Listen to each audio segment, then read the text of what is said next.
एक गांव में एक पति पत्नी रहते थे। स्त्री जब गर्भवती थी उस समय जंगल में ताड़ के फल बीनने गए। दोनों ने मिलकर ताड़ के काफी फल इकट्ठे किए, पर पत्नी को वही बच्चा हो गया। अब दोनों सोच में पड़ गए कि इतने फल कैसे लेकर जाएंगे। दोनों में इस बात को लेकर तकरार होने लगी। पत्नी कहने लगी, बच्चे को लेकर जाएंगे। काफी बहस होने के बाद आखिर में पति की बात ही रही।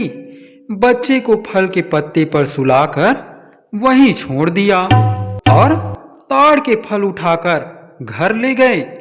बच्चा उस बीहड़ जंगल में अकेला सोया रहा। जब उसे भूख लगी तो वहां रोने लगा। माँ बाप तो पास थे ही नहीं, फिर भला उसका रोना सुनता कौन। उस समय एक जंगली भैंस वही चर रही थी। रोने की आवाज का पीछा करते करते बच्चे के पास पहुंचे तो देखा एक छोटी सी बच्ची ताड़ पट्टे पर लेटी रो रही है। मन ही मन बोली, शायद इसके माता पिता जंगल में लकड़ी इकट्ठा करने गए हैं, इसलिए बच्ची को यहाँ सुला दिया है। पर काफी देर इंतजार करने के बाद बच्ची को लेने कोई नहीं आया। तब भैंस दया करके बच्ची के पास गई, पर भैंस भला बच्ची को कैसे उठा पाती। भैंस भगवान का नाम लेते हुए बोली, अगर यह बच्ची किसी माता पिता के औरस्य से जन्मी होगी तो सींग से छूते ही वह सींग से नहीं चिपकेगी। इतना कहकर उसने सींग से जैसे ही बच्ची को छुआ, बच्ची सींग से चिपक गई। बच्ची को भैंस अपने घर ले गई और अपना दूध उसे पिलाया। इसी तरह वहां बच्ची भैंस का दूध पीते हुए बड़ी होने लगी।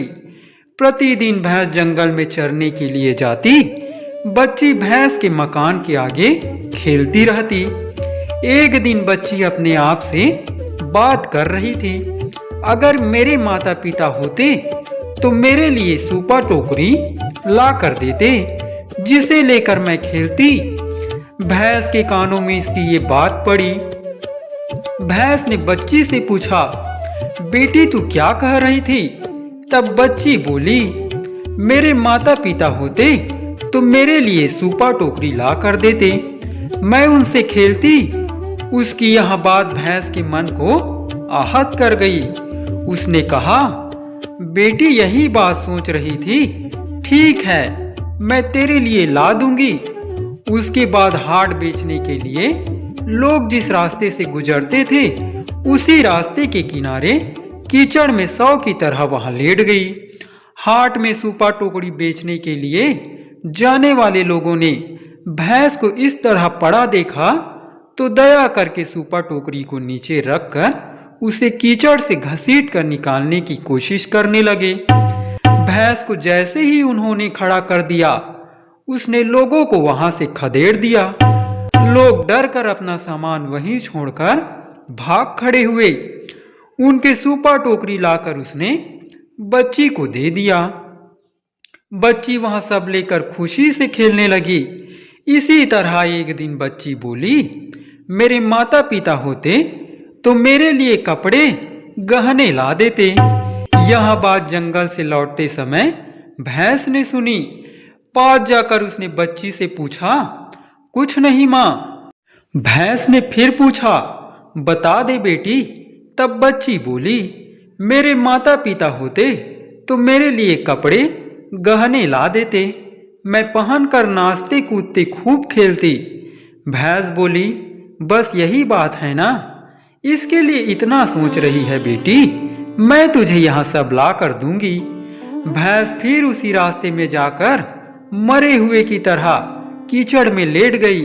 उस रास्ते से हाट में सामान बेचने वाले व्यापारी गुजरे तो भैंस को उस तरह पड़ा देखकर सोचा कि ऐसे तो यह मर जाएगी।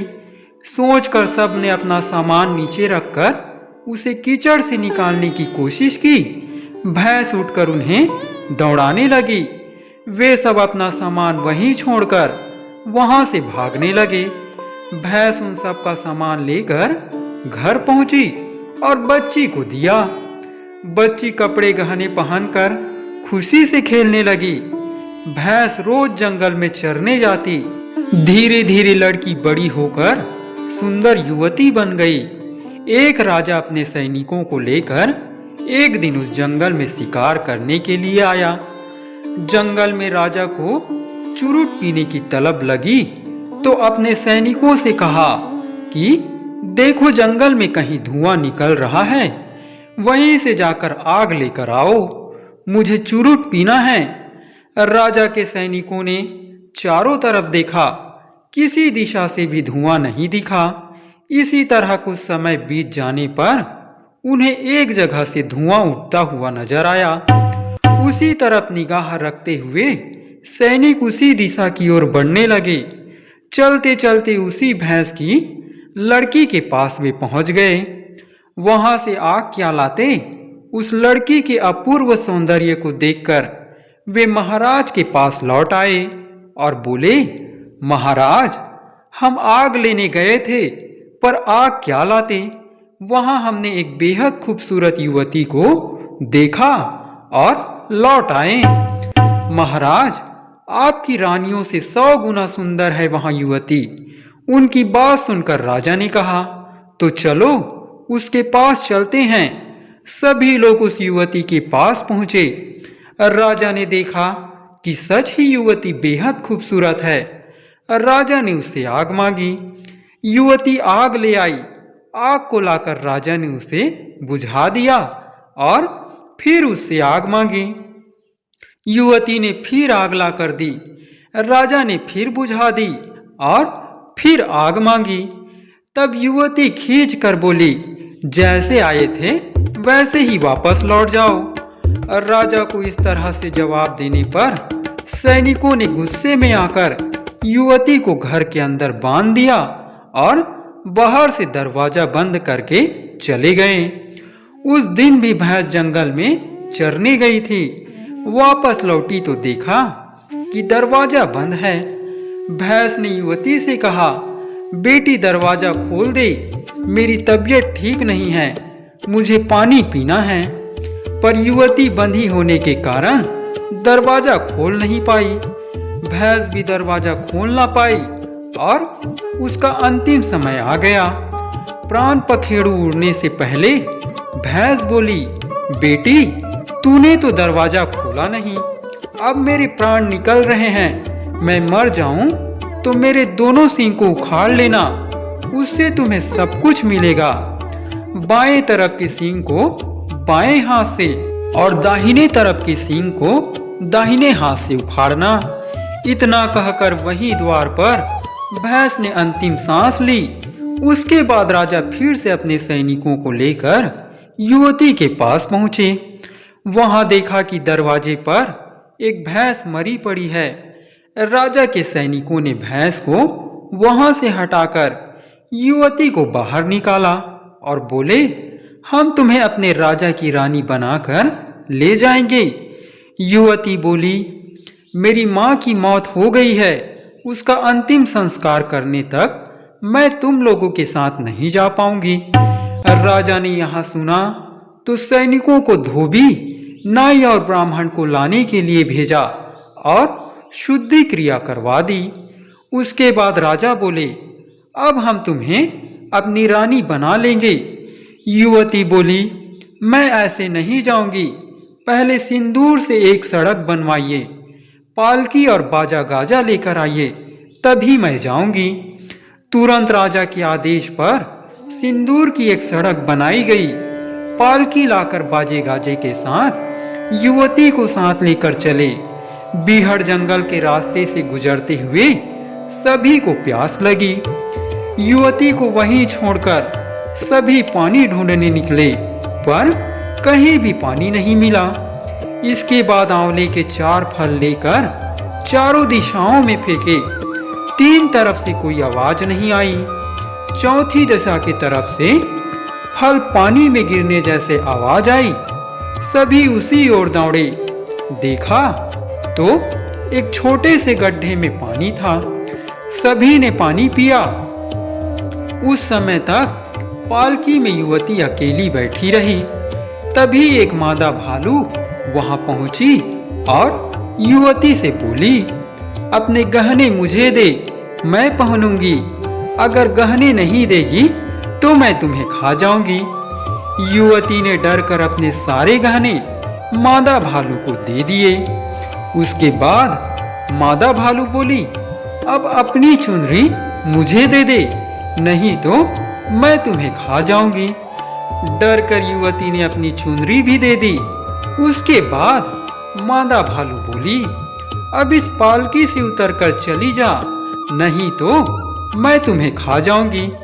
उसकी बात सुनकर भयभीत युवती पालकी से उतरकर दूर चली गई। तब मादा भालू बहू बनकर चुपचाप पालकी में बैठ गई। राजा ने युवती से पूछा, पानी पियोगी? भालू बहू कुछ न बोलकर ऊं करती रही। सभी ने कहा कि उसे प्यास नहीं लगी होगी। इतना कहकर पालकी लेकर आगे बढ़ने लगे। वहां युवती रुदन करते हुए उनके पीछे पीछे चलती रही।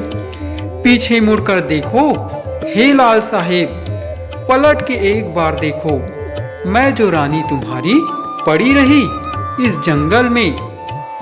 उस युवती का रोना सुनकर राजा ने सभी को चुप रहने के लिए कहा और बोला, कहां से लड़की की रोने की आवाज आ रही है?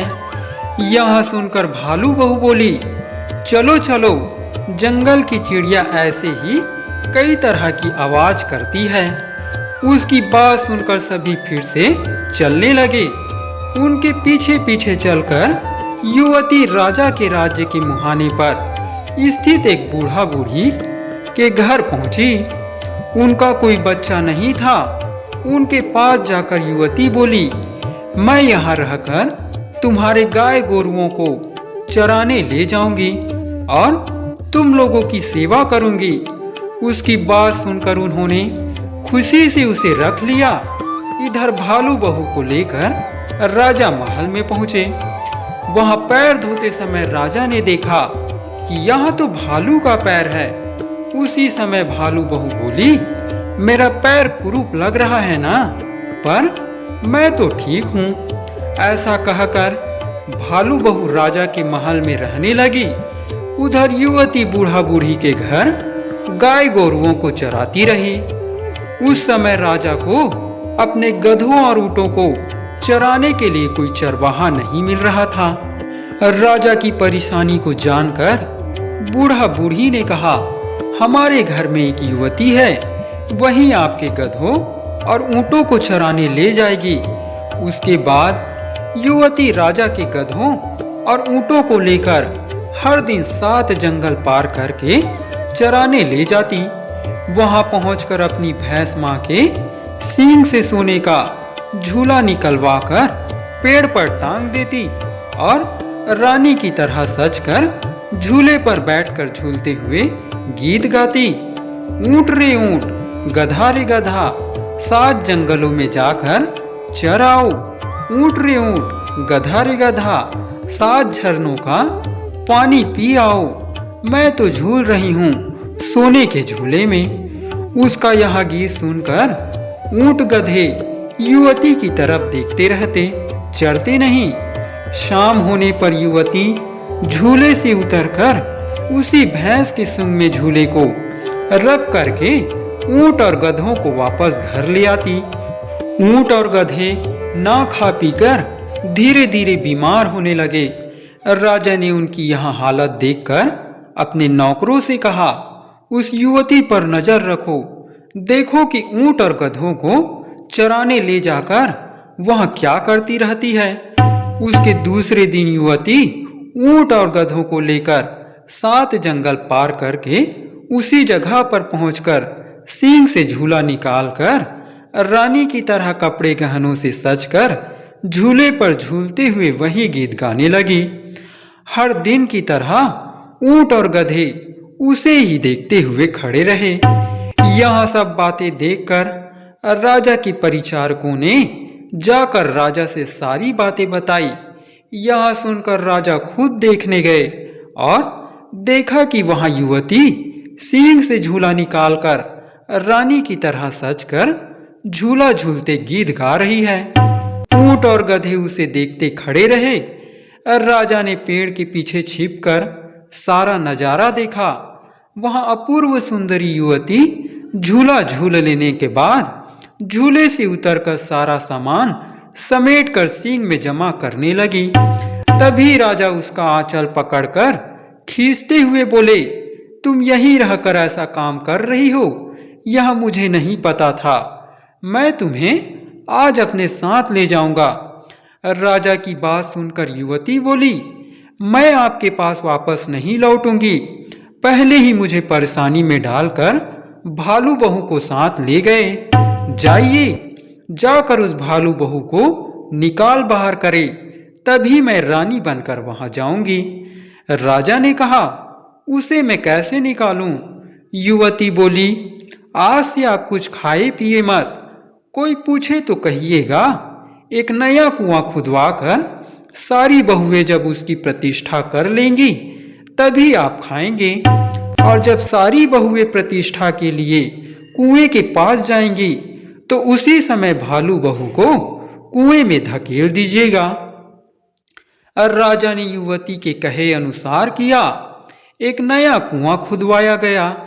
सारी बहुएं मिलकर प्रतिष्ठा के लिए कुएं पर पूजा करने गई। पूजा करते समय प्रणाम करने के लिए जब बहुएं झुकी तो भालू बहू को राजा ने कुएं के अंदर धकेल दिया। फिर राज कर्मचारियों ने कुएं में मिट्टी डालकर उसे पाट दिया। भालू बहू अंदर से चिल्लाती रही, ठहर जाओ, मेरे वंश के दूसरे भालू तुम्हारे इस काम का जरूर बदला लेंगे। भालू बहू के मरने के बाद उस युवती को राजा ने हमेशा के लिए रानी बना कर रखा।